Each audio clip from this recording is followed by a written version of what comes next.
Comme tous les matins, Alex sortit ouvrir les poules et nourrir les lapins. Dans le poulailler, il n'y avait qu'un seul œuf. Alex le glissa avec soin dans la poche de son tablier, sans se douter que cet œuf allait bouleverser tout le royaume. Quelques jours plus tard, alors qu'Alex était dans sa chambre, il entendit des bruits de craquements légers. C'était l'œuf qui était en train d'éclore. Un bébé loup en sortit. Son poil était gris pâle, avec des teintes blanches. Ses canines étaient plutôt grandes pour sa petite taille, et ses yeux brillaient d'un bleu saphir magnifique. Alex était émerveillé par cette soudaine apparition, et plusieurs questions défilèrent dans sa tête. Comment cet œuf était arrivé là? Comment un loup pouvait-il éclore d'un œuf? Qu'allait-il en faire? Quelle était cette espèce?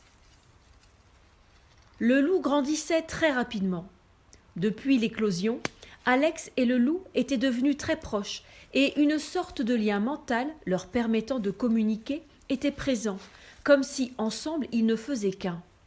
Alex vivait au Moyen-Âge dans un royaume gouverné par un tyran, Ède le Fou.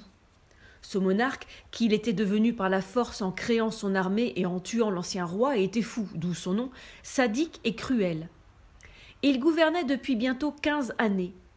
Une sorte de résistance s'était créée, réunissant tous les anciens sympathisants du défunt roi, son armée et bien d'autres personnes contre le règne de Ède le Fou.